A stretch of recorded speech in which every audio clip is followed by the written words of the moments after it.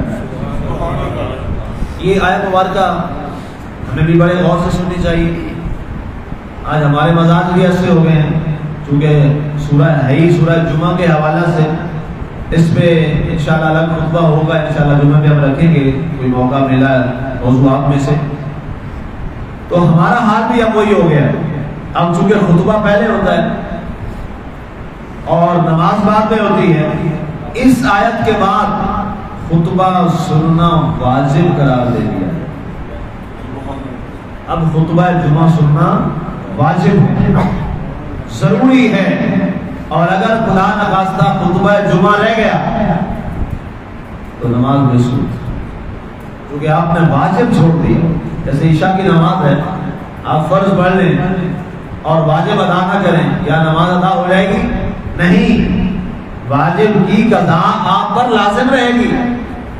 لہذا جب کسی عشاء کی نماز قضا ہو تو باقیوں میں صرف فرض پڑھے جاتے ہیں. عشاء میں 4 فرض کے ساتھ 3 وتر بھی قضا کیے جاتے ہیں، کیونکہ وہ کیا ہے؟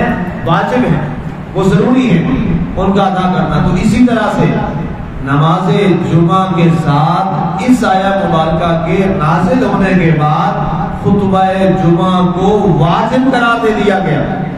اس لیے کئی دفعہ میں یہ عرض بھی کر چکا ہوں کہ جب خطبہ جمعہ ہوتا ہے تو خاموشی کے ساتھ سننا، ادب سے بیٹھنا، کھڑے ہو کے نہیں، بیٹھ کے ادب اور احترام اس کو سننا واجب ہے. اور اللہ کے رسول صلی اللہ علیہ وسلم نے فرمایا اس دوران ایک لفظ بولنا بھی گناہ میں شامل ہے. اتنی بد سختی آ گئی، اس خطبہ کے سننے پر ضروری قرار دے دیا گیا. اور اس کے بعد اللہ تعالیٰ نے جو آخری الفاظ ارشاد فرمائے اس سورہ مبارکہ کے اختتام پر، وہ کیا ہے؟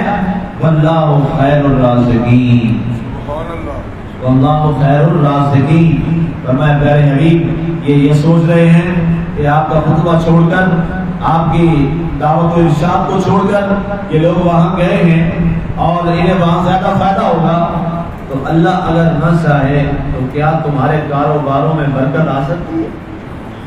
فرمایا نہیں آ سکتی. اللہ تمہارے سارے نفعوں کو ہی تباہ کر دے، اللہ تمہارے سارے کاروباروں کو ہی تباہ کر دے.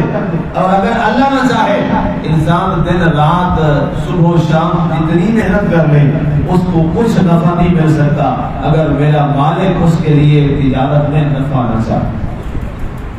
کئی لوگوں کے سارے مال ہی ڈوب جاتے ہیں، کئی لوگوں کی ساری انویسٹمنٹ ہی ضائع ہو جاتی ہے، چلی جاتی ہے، اصل پیسے ہی چلا جاتا ہے، پروفٹ تو کیا؟ کیوں؟ اللہ نہیں چاہ رہا ہوتا.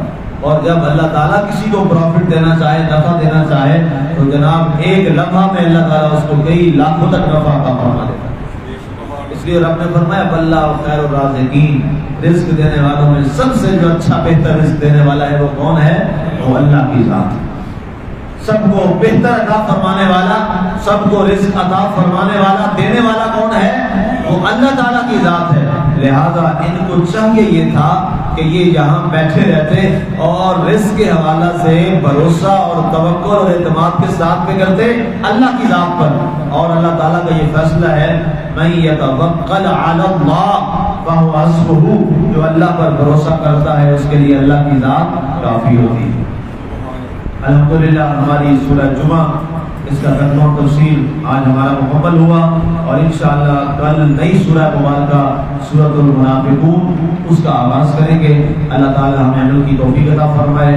آمین. وما علینا الا البلاغ المبین.